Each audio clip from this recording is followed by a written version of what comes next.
क्या आप जानते हैं कि महाराज जनक ने सीता स्वयंवर में अयोध्या के चक्रवर्ती सम्राट दशरथ को क्यों निमंत्रण नहीं भेजा? आखिर ऐसा क्या कारण था कि राजा जनक ने दशरथ को निमंत्रण नहीं भेजा? यह जानने के लिए आप हमारे साथ वीडियो के अंत तक बने रहें। चैनल को सब्सक्राइब कर लें तथा बेल आइकन को दबा दें और कमेंट बॉक्स में जय श्री राम अवश्य लिख दें।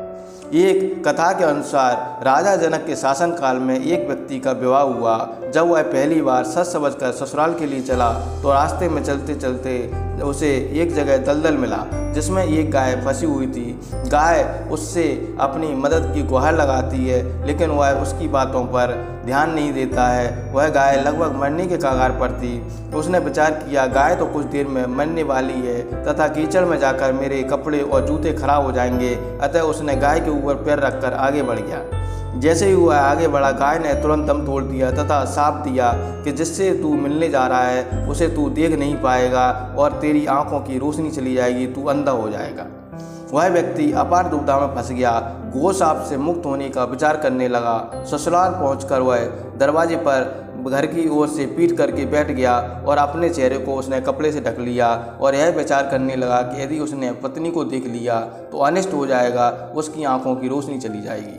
परिवार के अन्य सदस्यों ने उसके घर के अंदर चलने पर काफ़ी अनुग्रह किया, किंतु वह नहीं गया, ना ही रास्ते में घटित घटना के बारे में किसी को बताया। उसकी पत्नी को जब पता चला तो उसने कहा कि चलो मैं चलकर उन्हें घर के अंदर लाती हूँ। पत्नी ने जब उससे कहा कि आप मेरी ओर देखते क्यों नहीं हो, तो वह चुपचाप बैठा रहा। काफ़ी अनुरोध करने के उपरांत उसने रास्ते का सारा वृत्तांत कह सुनाया। पत्नी ने कहा, मैं भी पतिव्रता स्त्री हूँ, ऐसा कैसे हो सकता है? आप मेरी ओर अवश्य देखो। पत्नी की ओर देखते ही उसकी आंखों की रोशनी चली गई और वह गाय के शापवश पत्नी को नहीं देख सका। पत्नी पति को देख कर राजा जनक के दरबार में ले गई और सारा वृत्तांत कह सुनाया। राजा जनक ने राज्य के सभी विद्वानों को सभा में बुलाकर समस्या बताई। गौशाप से निवृत्ति का सटीक उपाय पूछा। सभी विद्वानों ने आपस में मंत्रणा करके एक उपाय सुझाया कि यदि कोई पतिव्रता स्त्री छलनी में गंगा जल ला करके उस जल के छींटे इस व्यक्ति के दोनों आंखों पर लगाए तो गौशाप से मुक्ति मिल जाएगी और इसकी आंखों की रोशनी पुनः लौट आएगी। राजा ने पहले अपने महल के अंदर ही रानियों से सभी स्त्रियों से पूछा तो राजा को सभी के पतिव्रता होने में संदेह की सूचना मिली। अब तो राजा जनक चिंतित हो गए। तब उन्होंने आसपास के सभी राजाओं को सूचना भेजी कि उनके राज्य में यदि कोई पतिव्रता स्त्री हो तो उसे ससम्मान राजा जनक दरबार में भेजा जाए।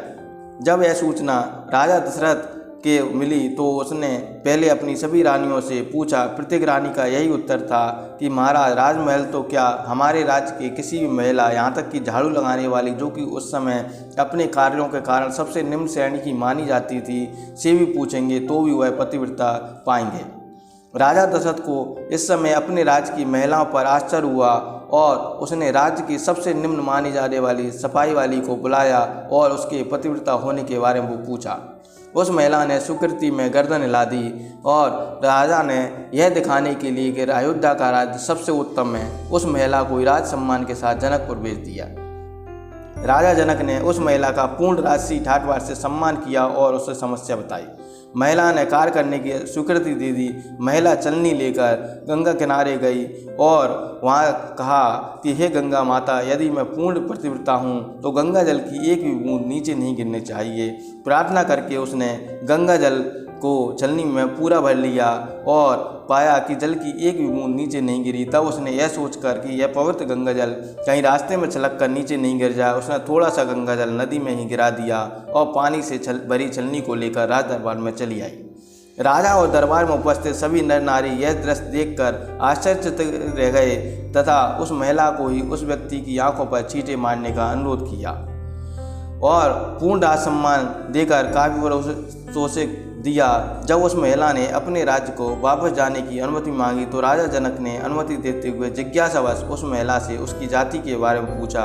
महिला द्वारा बताए जाने पर राजा आश्चर्यचकित रह गए। सीता स्वयंवर के समय जब राजा ने यह विचार किया कि जिस राज्य के सफाई कर्मचारी महिला इतनी पतिव्रता हो सकती है तो हो सकता है उसका पति बहुत शक्तिशाली हो। राजा जनक के यहाँ परशुराम का शिव धनुष रखा हुआ था जो उनके पूर्वजों को परशुराम ने दिया था। उस धनुष को कोई भी व्यक्ति आसानी से नहीं उठा सकता था। वह बहुत भारी धनुष था जिसे एक बार सीता ने खेल खेल में उठा लिया था। यह देखकर राजा जनक ने प्रतिज्ञा की थी कि जो भी व्यक्ति यह शिव धनुष को उठाकर इसकी प्रत्यंचा चढ़ाएगा उस व्यक्ति से ही सीता का विवाह होगा।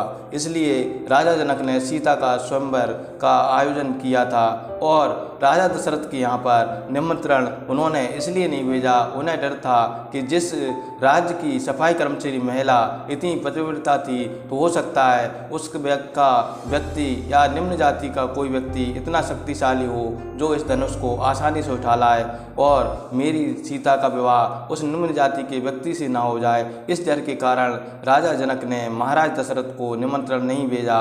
परंतु होनी को कौन टाल सकता है, वही राजा दशरथ के पुत्र श्री राम और लक्ष्मण गुरु विश्वामित्र के साथ वहां आए और उन्होंने उस धनुष के ऊपर प्रत्यंचा चढ़ाई और सीता का विवाह दशरथ के पुत्र श्री राम के साथ हुआ।